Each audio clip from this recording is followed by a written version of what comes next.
ಇತ್ತ ಮಲೆನಾಡು ಭಾಗದಲ್ಲೂ ತೀವ್ರವಾಗಿ ಮಳೆಯಾಗ್ತಾ ಇರೋದ್ರಿಂದ ಕೊಪ್ಪಳದಲ್ಲೂ ಕೂಡ ಪ್ರವಾಹದಂತಹ ಪರಿಸ್ಥಿತಿ ಎದುರಾಗ್ತಾ ಇದೆ.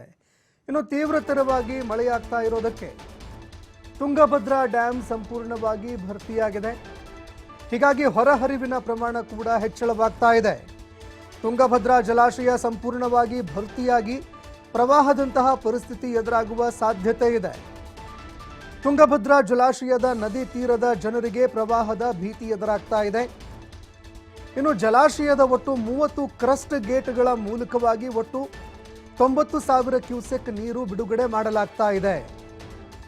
ವಿಜಯನಗರ ಸಾಮ್ರಾಜ್ಯದ ಹಲವಾರು ಸ್ಮಾರಕಗಳು ಮುಳುಗಡೆಯಾಗಿವೆ. ಕೊಪ್ಪಳ ಜಿಲ್ಲೆಯ ಗಂಗಾವತಿ ತಾಲೂಕಿನ ಆನೆಗೊಂದಿ ಬಳಿ ಇರುವಂತಹ ಕೃಷ್ಣದೇವರಾಯ ಸಮಾಧಿ ಮಂಟಪ ಮುಳುಗಡೆಯಾಗಿದೆ. ಇತ್ತ ವಿಜಯನಗರ ಸಾಮ್ರಾಜ್ಯದ ಸಾಮ್ರಾಟ ಶ್ರೀಕೃಷ್ಣ ದೇವರಾಯನ ಸಮಾಧಿಯಾಗಿರುವಂತಹ ಸ್ಥಳವಾಗಿರುವ ಮಂಟಪ ಇದು ನಡುಗಡ್ಡೆಯಾಗಿ ಬೃಂದಾವನ ಗಡ್ಡೆ ಇದೀಗ ಸಂಪೂರ್ಣವಾಗಿ ಮುಳುಗಡೆ ಆಗ್ತಾ ಇದೆ. ಒಟ್ಟು 30 ಕ್ರಸ್ಟ್ ಗೇಟ್ಗಳ ಮೂಲಕ ನೀರು ಬಿಡಲಾಗ್ತಾ ಇದೆ. 30 ಕ್ರಸ್ಟ್ ಗೇಟ್ಗಳ ಮೂಲಕ ಒಟ್ಟು 90,000 ಕ್ಯೂಸೆಕ್ ನೀರು ಬಿಡುಗಡೆಯಾಗಿದ್ದರಿಂದಾಗಿ ನದಿ ಪಾತ್ರದ ಜನರಲ್ಲಿ ಇದೀಗ ಪ್ರವಾಹದ ಭೀತಿ ಎದುರಾಗ್ತಾ ಇದೆ. ಇನ್ನು ಒಳಹರಿವು ಹೆಚ್ಚಳವಾಗ್ತಾ ಇದ್ದಂತೆ ಹೊರಹರಿವು ಕೂಡ ಹೆಚ್ಚಳವಾಗ್ತಾ ಇದೆ.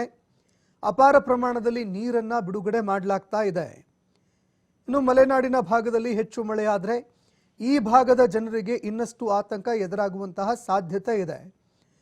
ಇನ್ನು 105 TMC ಸಾಮರ್ಥ್ಯದ ಜಲಾಶಯದಲ್ಲಿ ಈಗಾಗಲೇ 102 TMC ನೀರು ಸಂಗ್ರಹಣೆ ಆಗಿದೆ. 1000 ದಿನಗಳಲ್ಲೇ ಒಟ್ಟು 10 ದಿನಗಳಲ್ಲೇ ಒಟ್ಟು ಭರ್ತಿಯಾಗಿ ತುಂಗಭದ್ರಾ ಜಲಾಶಯ ನಿಂತಿದೆ. ಕೊಪ್ಪಳ ಜಿಲ್ಲೆ ಮುನಿರಾಬಾದ್ ಬಳಿ ಇರುವಂತಹ ಜಲಾಶಯ ಸಂಪೂರ್ಣವಾಗಿ ಭರ್ತಿಯಾಗಿದೆ. ಅದೇ ರೀತಿಯಾಗಿ ಹೊರಹರಿವಿನ ಪ್ರಮಾಣ ಕೂಡ ಹೆಚ್ಚಳ ಆಗಿರೋದ್ರಿಂದಾಗಿ ನದಿ ಪಾತ್ರದ ಗ್ರಾಮಗಳಲ್ಲಿ ಪ್ರವಾಹದ ಭೀತಿ ಎದುರಾಗ್ತಾ ಇದೆ.